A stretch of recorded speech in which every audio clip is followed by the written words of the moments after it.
Hi, if you're one of those people who wishes to read a lot of books but find it hard to get past the second page, then you came to the right place. Today we're going to talk about books that will get you hooked in reading. So let's get into it.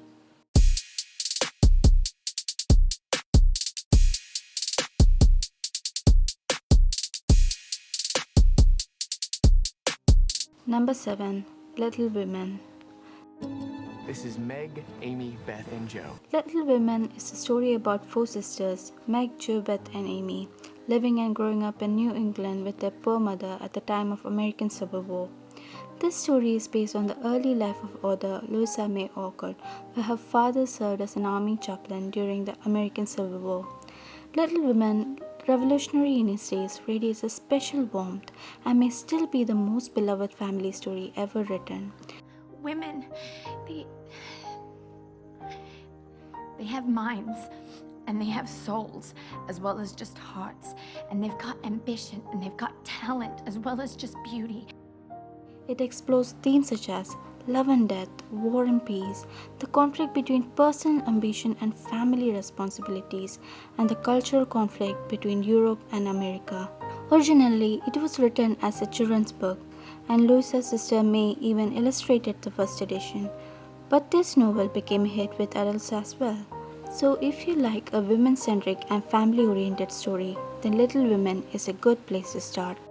Next on our list is Number 6, And Then There Were None. If you're a murder mystery crime thriller fan, then this is the book for you. A random group of strangers are invited to stay at a private island off the coast of Devon for the weekend by an unknown stranger. The stranger happens to be a millionaire, and all of them accepts the invitation. The invited group might be random, but they have one thing in common. They all have a secret wicked past, which somehow the host knows about. Moreover, the host never reveals his identity, which is curious, and one by one each guest falls prey. Before the weekend is out, there will be none. This is Christie's best-selling novel with 100 million sales to date, making it the world's best-selling mystery and 7th most popular book of all time. The next one is number 5, The Hunger Games. This story takes place in a dystopian world where North America is now a place called Panem. It has one posh and shining capital and 12 poor outlying districts. People in capital rule the people in 12 districts, and they are not just posh but harsh and cruel as well.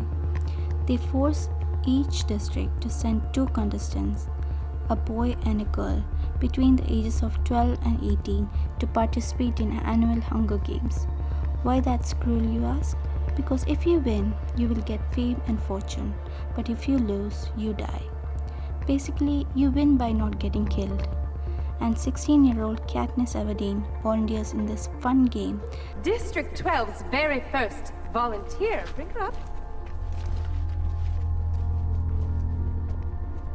Come on, dear.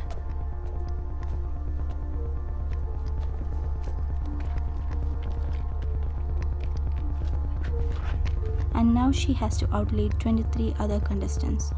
If you haven't seen the motion picture yet for some reason and you're super into sci-fi, fantasy, young adult genre, then you should definitely pick up this book. Next on our list is number 4, To Kill a Mockingbird.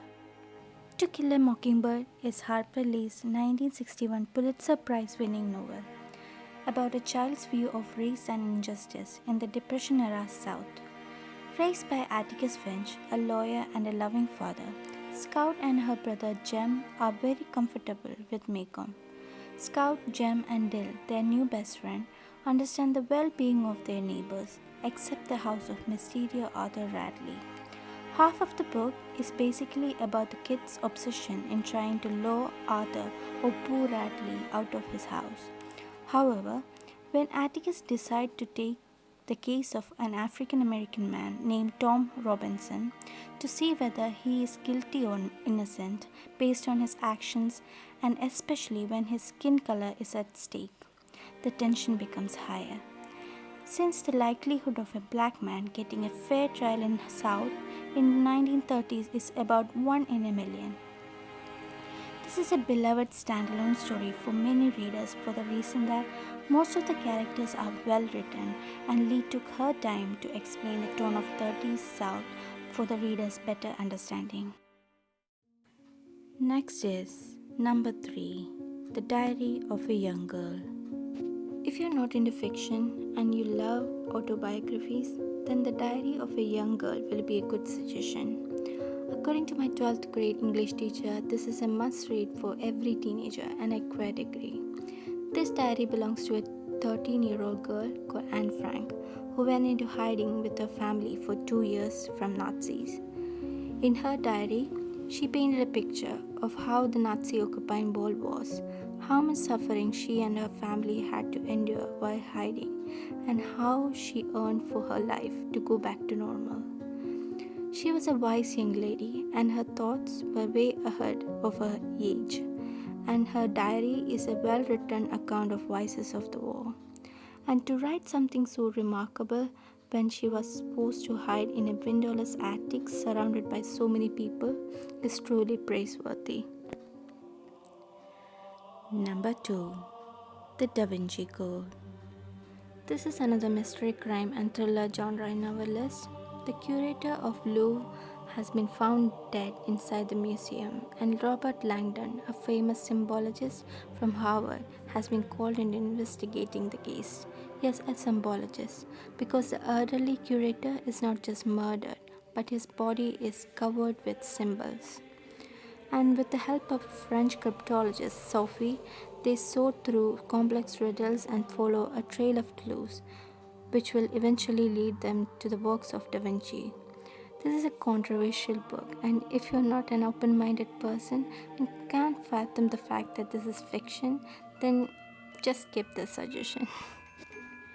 And the final one on our list is number 1, Harry Potter and the Philosopher's Stone.